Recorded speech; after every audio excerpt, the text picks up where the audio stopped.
Elites 1000k club merch, it's out now. Right now, the second. Back with another brand new video. We've done it, gamers. Bedrock beta. The long numbers, they're gone for now. Officially, the very first Bedrock 1.17 beta dropped. It's a gigantic beta.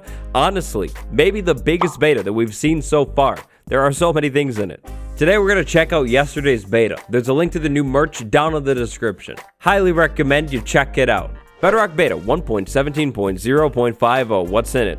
Well, a lot of stuff is in this beta. In this beta, we have Amethyst, we have Smooth Basalt, Calcite, Spyglass, Tinted Glass, and then tons of raw ores. We also have some other changes to other features. We'll talk about those a little bit. Alright, there's only one spot that we can start today, and that's going to definitely be under the ground. Before I made this video, I did a little bit of exploring. I found this gigantic cave. It is seriously huge. But more importantly, I found this thing right here. All we have to do is break into it. Smooth Basalt right there, brand new block. This is Calcite, another brand new block. That's a really good looking block. And then finally, inside of here, oh boy, Amethyst. Amethyst is now on Bedrock Edition in the betas. And look at it. Listen to it. It's so cool. It's musical. It's purple. It's amazing. And the Bedrock betas are gigantic now. Bigger than the snapshots. Amethyst. So there are a couple different blocks here. We have the Amethyst block. This stuff down here. We have budding Amethyst that grows the Amethyst clusters. Of course, we have the Amethyst clusters. And yeah, all of these blocks make music when you walk on them, when you shoot them with a projectile, when you break them, when you place them. It's amazing. It's so cool. Like, it's so cool. Now, if you want to get Amethyst, you're going to have to go under the ground. Amethysts generate in Geodes. The Geodes generate randomly all over the place under the ground. The big thing that you're looking for is the Smooth Basalt block, the Calcite block, or maybe if you're lucky, the Amethyst will be exposed and you'll see the purple block. Now, this is a huge cave here. You can see like a lot of things. When I found this cave, I flew around it a little bit. I found the Geode that we were just checking out over there almost right away, so I didn't look very hard all over the place, but it actually seems like these Geodes might be a little bit rare. I'm not sure if this is more rare than Java or what, but there's not a single Geode in this gigantic cave, other than, of course, the one that we were looking at, unless I'm missing something here, which I totally could be. But yeah, kind of rare. Also, look at this. It's a top layer, and there's a bottom layer. Like this cave. Like what? Like what even is this? This is amazing. Back to the Geode. In survival, if you want to get Amethyst, you're looking for this block right here. This block is basically the Amethyst source block. Amethysts grow on this thing. They're going to grow in clusters. A cluster is this thing right here. Clusters have 4 stages. Here are the 4 stages of the Amethyst cluster. We have the smallest one, the baby one. Then we have one that gets a little bit bigger. Then we have one that gets a little bit bigger than that. And then finally, the fully grown Amethyst cluster. So yeah, Amethyst grows. It's going to grow off of that budding Amethyst block. And then slowly, over time, it's going to grow up all the way. The budding Amethyst block has cracks or buds on every single side of the block, which means these Amethyst clusters can actually grow off of any side. They can grow on the sides. They can grow on the top. They can even, if the bottom is exposed, actually grow off of the bottom. If there's a block in the way, though, the cluster won't be able to grow. Survival Minecraft, how do these things work? So, this is a medium amethyst bud. If I were to walk up to this thing and mine it with my hand, well, it's going to take a while because you shouldn't mine these things with your hand. But if I mine this thing all the way with my hand, then I'm going to get nothing at all. If I were to mine either of these ones, this is a medium one, that's a large one with a pickaxe, it's going to go quicker, but I'm still not going to get anything. That's because those weren't fully grown. You only want to harvest the fully grown one. If I harvest the fully grown one with this pickaxe right here, I'm actually going to get 4 amethyst shards. It's pretty cool. This is a budding amethyst block again. If I harvest this thing with a pickaxe, it goes away forever. It's kind of like a spawner. You cannot move these things. When you find them, don't mine them. Wherever they are, that's where they are forever. The amethyst block, though, this one right here, it's made out of actual amethyst shards. Those, you can mine this thing. You can place it, pick it up, and it looks pretty similar to the budding amethyst block, so thankfully you can definitely build with this stuff. It gets even better, though. So that's a normal pickaxe. Let's say we had this pickaxe right here. Merch drop Thursday. That's a cool name. If I place this cluster down and mine it with this pickaxe, by the way, this pickaxe says Fortune 3. That's important. If I mine it with Fortune 3, instead of getting 4 amethyst shards, I can actually get more. Right there, we got 7. That's actually pretty sweet. If we place it down again, try it again, it's going to change. That time, coincidentally, exactly the same, but it's Fortune. You know how Fortune... Okay, 7 every time? Come on. What's going on here? What's going on here? All right. Well, I guess we get 7 every time. Doesn't work like that one on Java. All sevens. Is that seriously a thing? I keep only getting 7. I guess you always get 7. So what do you do with these amethyst shards, though? Well, they're a crafting ingredient. Over in the crafting table, place 4 in the table just like that. You get 1 amethyst block. However, this isn't the only thing that you can do with these things. Let's say we went over to the crafting table and we had a piece of glass and then some amethyst shards as well. If we place them just like that, we're going to get a brand new item. Tinted glass. Actually, 2 of them too. I don't know how that works. Tinted glass. So tinted glass is really, really cool. So check this out. We have tinted glass floor right here and then a room down in here. There's no tricks. It's just a room. Now, if I place this, you see how dark that gets? So tinted glass is basically a glass block, like you can see through it. However, the light cannot go through it. So if I were to place a torch in here and then I place tinted glass, it's going to stay bright because there's a torch in there. But no light sources in here and then tinted glass on the ceiling. It's dark. It's so dark in here. Tinted glass is going to be amazing for like mob farms. Imagine it. You build some kind of mob farm over here on Bedrock Edition, and then you surround it with tinted glass. So then there's no light inside of it, but you can see inside of it. So basically, you could build the farm and then like troubleshoot it and stand there and like look at it and try and figure out why the mobs aren't spawning. But then you realize you're on Bedrock Edition, and that's why they're not spawning. Oh, but wait, there's more. That's not the only thing that you can do with amethyst shards. Amethyst shards can also be used to craft this brand new tool right here. The armor stand is holding it. Look at how good it looks. It's a spyglass. The spyglass is a telescope. So check this out. If I use the spyglass, I can see farther, which is pretty cool. Like that pillar right there, that's marking the geode. You zoom in on it, which is awesome. On Bedrock Edition, this was never really possible, or I guess not possible easily. Java Edition has Optifine. I'm not sure about Bedrock Edition. I'm sure there's some type of zoom add-on, but yeah, it's way easier to actually zoom now. Now, when you zoom, your camera is actually slowed down. Check this out. It's pretty slow to move, and that's to make it a little bit smoother in here. It still can get pretty crazy, though. I'm not going to do it. I was about to do it. It can get pretty crazy. That's the spyglass, though. Let's talk a little bit about calcite. This is calcite right here. Look at how good the block looks. I love the texture. It's a nice-looking block. Unfortunately, though, it doesn't seem like it's going to be easy to get a lot of. You can't craft this stuff. If you want to get it, you're going to have to find an amethyst geode and then mine around it. So really, there's not going to be that much of the stuff. Maybe a couple stacks of it around a geode. Not too sure. One place that I could really see calcite belonging, though, fitting in perfectly, the mountains. Imagine calcite generating in chunks like on the ground with the snow. It would look so good up there. Elites, it is our mission to get this information passed to the developers. Please let them know. Calcite in the mountains? Yes, please. Then we can actually get a lot of this stuff easily and build with it. Gigantic castle, big house. Oh, it would be amazing.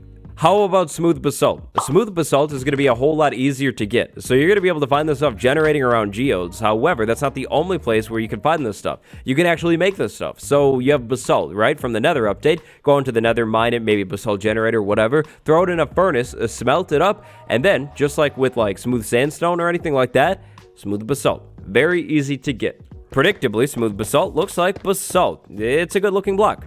This next one is a huge one, and it's a feature that Java Edition doesn't have quite yet. So, first off, coordinates. Negative 1,100 about, 100, and then 1,000. Check this out. Mushroom Island biome, pretty cool looking. Gigantic mountain in the background. That's really, really cool. And then, right below this island, actually, underneath the Mushroom Island, kind of near that mountain, we have this gigantic cave system with a mine shaft over there, which is really, really cool. However, if we go down here, we have this really buggy looking terrain, and check this out. So this isn't the next feature, it's just a weird bug that I found, but now I would assume we're under the frozen ocean, and the icebergs literally go all the way down to Bedrock down here. This is absurd. That means the iceberg goes from like wherever it is, like Y64, all the way down to like negative 64.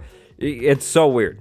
This isn't the next feature, though. The next feature is insanely rare, or at least it seems to be. I've been flying around under the ground, no joke, legitimately, for like 30 minutes now at this point, maybe a little bit more, looking for this thing. We have a brand new biome that generates down here under the caves. Kind of a funny story, though. If I were able to have found this biome a little bit quicker, this video that you're watching right now would have dropped yesterday, and you would have watched that yesterday, and then the snapshot video probably would have come out today, or a guide episode instead.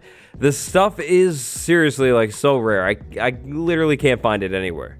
Oh my gosh, 2 worlds later, and here we are, the Lush Caves, and even better, it's at spawn in this world. Coordinates are in the top corner. The world seed of this world is this number right here. Wow, like seriously though, this version of the game needs the locate biome command because that was painful. That was like one of the most painful things that I've gone through with this game. Like finding this thing, it ended up taking me a grand total of 1 hour to find this biome right here. So here it is. It's amazing, and it's luscious, and it looks so good. Java Edition does not have this generating in just normal worlds at all. Nothing like it.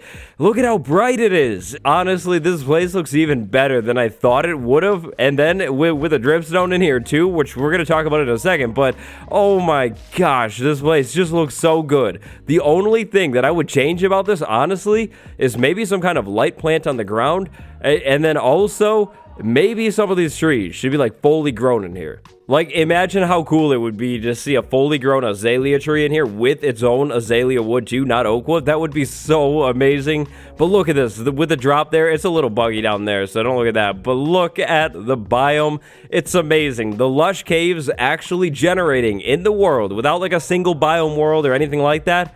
This is huge. This is huge. All right, let's hang out in this place for a little bit longer and talk about Dripstone. Yesterday's snapshot brought a big change to Dripstone on Java Edition. Well, yesterday's beta, this thing right here, also brought a gigantic change to Dripstone.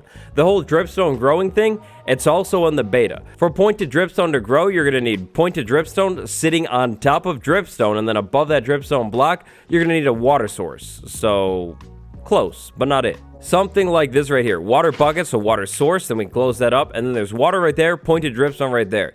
Then, if there's room below it, and this pointed dripstone isn't already 7 blocks long, it can actually grow. If we have pointed dripstone on the ground below it, like right down here, directly below it, this is actually going to drip down onto this down here, and it can actually grow the one on the ground too. It's pretty sweet.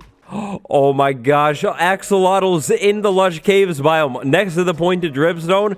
This is the whole update right here. This is literally the whole update. Oh my, this is amazing. It is dancing too on a pointed dripstone. Come on, my guy, that's painful. Oh my gosh, this is so amazing. The biome, the pointed dripstone, the axolotls, the zombie back there. It's all so amazing. And also, I just can't believe I finally found this place. That took me so long.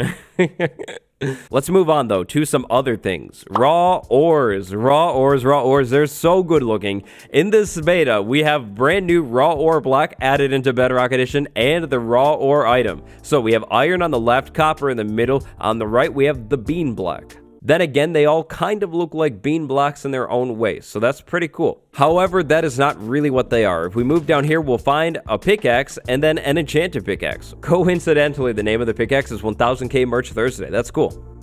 Then I have these naturally generated chunks of ore. This is really strange. If I walk up to them and mine it with a normal, just plain old pickaxe, it's iron ore, usually you would expect the block to drop. However, now the raw ore item drops. Just one if you mine it with a normal pickaxe. The same is going to go for copper over here. Same is going to go for gold over here if you mine that stuff for whatever reason. I will say that I feel like copper maybe should kind of be like lapis because it's like a building material, so that would be kind of cool. Anyways, though, that's not how it works. So you mine this stuff with a pickaxe, 1-to-1 ratio. Let's say we mined this with this Fortune 3 pickaxe, though.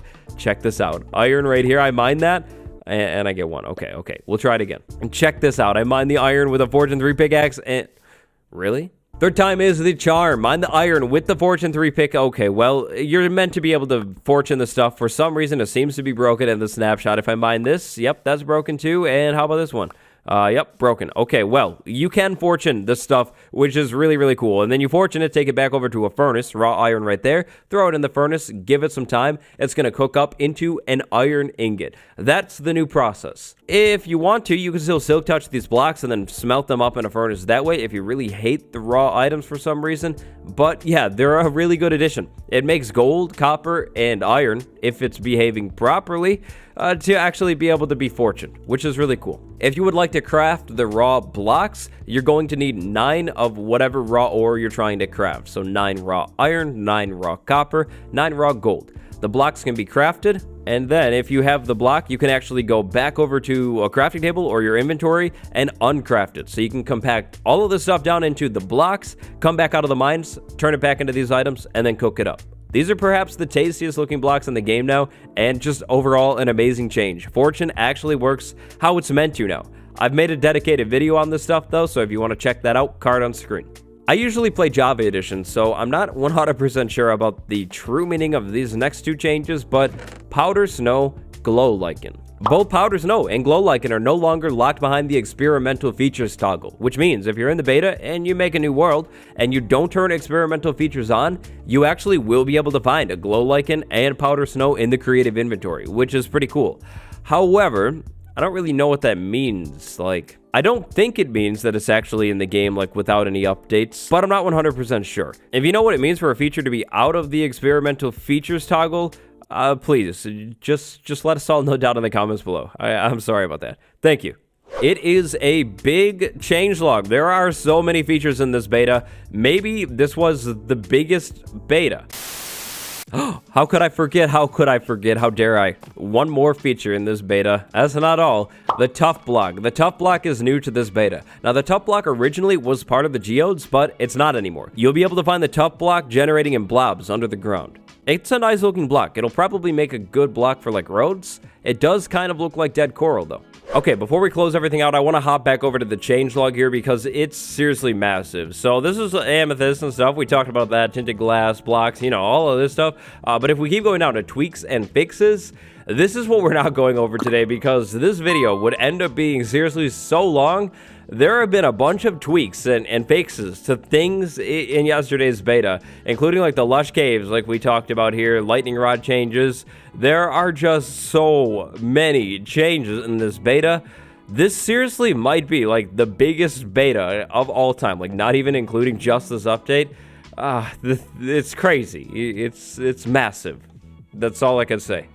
Anyways, though, gigantic Bedrock beta. Bedrock beta 1.17.0.50. That's going to do it for this beta. Those are all of the features. If you missed it somehow, maybe you haven't heard yet, 1000K Club merch is out now. I'm super excited about it. There's a link to it down in the description. It should be on the merch bench down below the video too. Exactly 2 weeks after the milestone. Check it out. If you liked today's beta breakdown, remember to leave a like and subscribe if you haven't yet. Huge shout out to my patrons, Medico Boomstick and Swoopy Louvers. Thank you so much for the support. I'll see you all next time, tomorrow.